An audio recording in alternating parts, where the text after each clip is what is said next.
አሰላሙ አሌይኩም ወራህመቱላህ ወበረካቱ። ውድና የተከበራችሁ ውድ የሷሊያ ቤተሰቦች እንዴት ናችሁ? እንደምን ቆያችሁ? ከኔ ጋር ሁሉ ሰላም ነው አልሐምዱሊላ። ረመዳን እንዴት ይዟቸዋል? ያው ከኛ ጋር አልሐምዱሊላ ከቤተሰብ ጋር እያሳለፍን ነው። ዛሬ እንደምትመለከቱት ዛሬ ለምን እስካሁን ድረስ እናንተ ስትካድሙኝ እስካሁን ስትሰሩ ሲደክሙ ነበራችሁ። ዛሬ እስኪ እኔ ፍጡር ሰርቼ ደግሞ እኔ ዛሬ ላስፈጥራቸው አልኩኝና ማሚ ጋ እናቴ ጋ ማለት ነው። በዚህ መልኩ የፍጡር ፕሮግራም አዘጋጅቻለሁ። መቼም ይሄ የገጠር ፍጡር ምናምን እንዳትሉ የክፍለ ሀገር አልሙሄም ያው በእናንተ አስተያየት ወይም ደግሞ በእናንተ ሀሳብ እንዳታስቡት። እዚህ ጋር ሳምቡሳዬ ነው። ሳምቡሳ በእንትን መልኩ ማለት ነው። ይሄ እንዴት አድርጌ እንዴት እንደሰራሁት እኔ ነኝ የማውቀው። መቼም ክፍል ሀገር ላይ እቃዎች ምናምን ጃሂዝ ይኖራሉ ማለት አይደለም፣ ግን መስራት ይቻላል። በቃ አልችልም ብሎ ዝም ከማለት እቃው የለኝም አይመቻችም ብዬ ዝም ከምል ለምን ባለ ነገር ያለውን ነገር ተጠቃቅሜ በዚህ መልኩ አልሰራውም አልኩኝና ሳምቡሳ ይሄ እንትን ያለው ክንፍ ያለው ሳምቡሳ ሳይሆን ይሄንን ሳምቡሳ ሰራሁኝ። ከዛ ብስኩቶቼን ሰራሁኝ። በቃ የሚያስፈልገውን ሰው ባለው ነው አይደል? መቼም በእናንተ እይታ አይታችሁት ምንድነው አንቺ ይሄ አሁን ፍጡር ፕሮግራም ነው ምናምን ብላችሁ እንዳታሽቃብጡ ሰምታችኋል። ሰው ባለው ነው። አልሙሄም ያለኝን ነገር እንዲፋፋ አርጌ በቃ እንዲህ ልስራላችሁ ብዬ ዛሬ እኔ ሰርቼ ያስፈጠርኳቸው ማለት ነው። አልሐምዱሊላህ እናንተም ነውና አንድ ቀን አስፈጥራችኋለሁ። እቺን ልታስፈጥሬን ይህንን ሰርተሽ እኛ ስንቱን ያረቡን ባየነበት አይናችን ምናምን ብላችሁ ደግሞ ሙድ ብትይዙ ወየውላችሁ፣ እያንዳንሽ ወየውላችሁ መታችሁ ሙድ ብትይዙ። አልሙሄም ብቻ ያው ደስ አላቸው። እንደዚህ እኔ ልስራላችሁ እኔ እስኪ ዛሬ ጉድ ጉድ ልበል ምናምን ስላቸው ደስ አላቸው። በቃ ይሄንን ጥርግርግ አድርገን በላን፣ አፈጠርን፣ ጣጣን። ከዛ በኋላ ሾርባው ትንሽ ይዞን ነበረ። ትንሽ ተረጋግተን ምናምን ኢሻዛን ስልሻችንን ሰገድን፣ ተረቢያችንን ሰገድን። ከዛ በኋላ አትጠይቁኝ ምን እንደሚሆን ታውቃላችሁ። ሀገር ላይ እግራችን ሰቅልን ተኛን ነው የምላችሁ።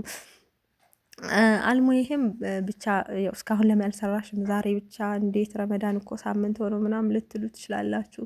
ብቻ ብርዱ አላሰራኝም። ምንም አይነት በጋ ነው ይላሉ፣ በስ ፀሐይ አለ ምናምን በቃ ምንም ልለምደው አልቻልኩም። በቃ ብርዱን ሙቀት የነበርኩበት ሀገር ሙቀት ስለነበረ ብቻ አላቅም። አሁን ይሄ ሁላችሁ ኢትዮጵያ ከገባው 1 ወር ሆነኝ፣ ግን 1 ወር ሙሉ እምለብሰው 2 ካልሲ 2 ሱሪ ቀሚስ ምናምን እያደረኩ ማታ ማታ ደግሞ 3 ብርድ ልብስ።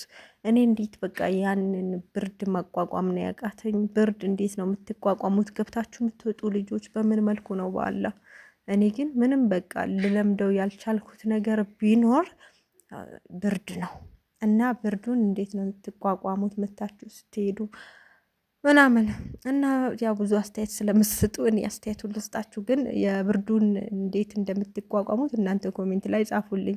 እዚህ ጋር ደግሞ ምንድነው ቤታችሁ ምንጣፍ ምንድነው ይሄ የተለያየ ምንጣፍ ምናምን እንዳትሉ፣ ቤቱ በጣም ሳሎኑ በጣም ሰፊ ነው። ሰፊ ከመሆኑ አንጻር ብቻውን የሚሸፍነው አንድ ምንጣፍ ብቻ የሚሸፍነው አልተገኘም።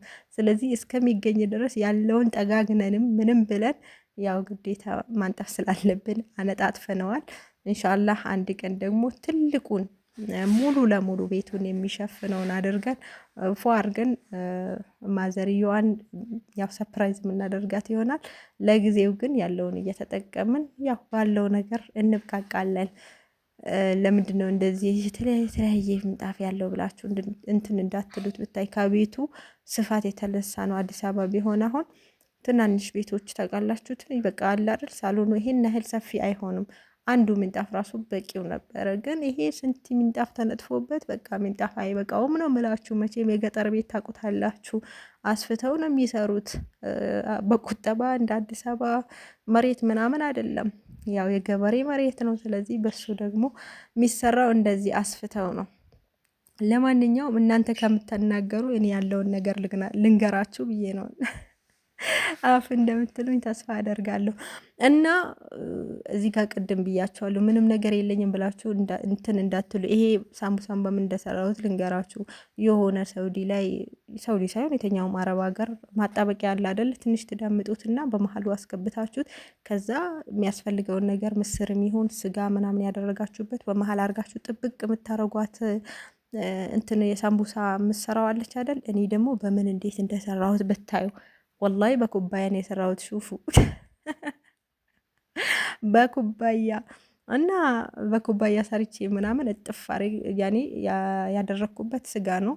ስጋውን ጠባብሼ የሆነውን ነገር ጨማብሬ ከዛ በኋላ ሊጡን ከዳመጥኩት በኋላ እንደ እንትን እንደ ሳምቡሳ ቂጣውን ለብልቤ ምናምን አይደለም። ሊጡን ቀጠና አድርጌ አቦካሁትና ከዛ በኋላ እንትኑን ከዳመጥኩት በኋላ አስፈላጊውን ውስጡ ላይ ማረገውን አስገብቼ ከዛ እጥፍ አረኩት ማለት ነው። ከዛ በኋላ ደግሞ በኩባያ ቆርጥ አረኩት።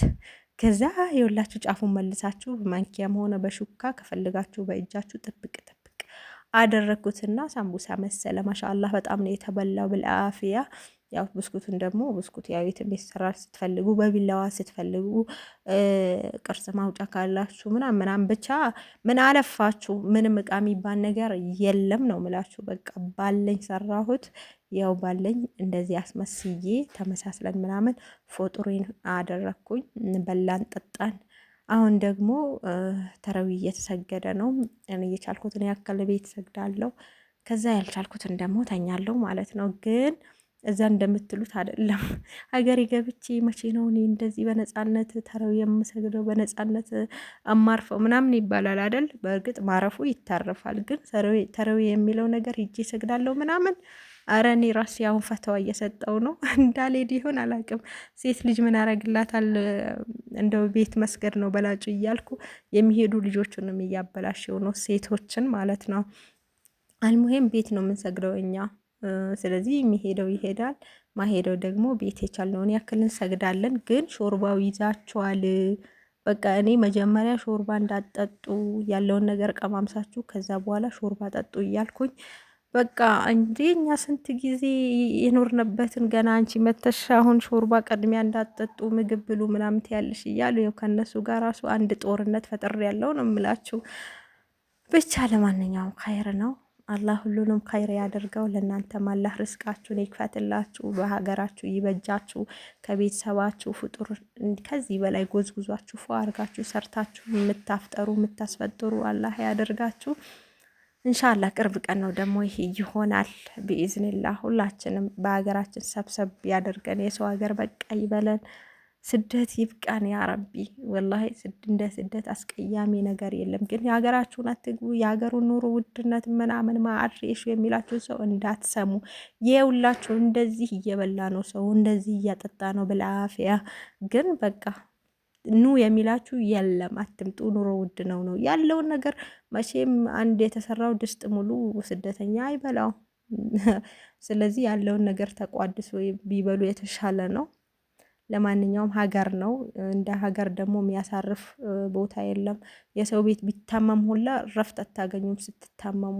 ብቻ የሆነው ይሁን። ኑሮ ውድ ነው ተብሎ ሀገር አልገባም አይባልም። አላህ በሰላም ለሀገራችሁ ያብቃችሁ እያልኩ የዛሬ ፍጡሬ ውሎ ይሄን ይመስል ነበረ። አላህ እናንተንም በሀገራችሁ ከቤተሰቦቻችሁ ጋር የምታፈጥሩ አብራችሁ የምትሆኑ አላህ ያደርጋችሁ። ለዛሬ በዚህ ይበቃናል። በሌላ ጊዜ በሌላ ነገር ተመልሰን እስከምንገናኝ ሰላም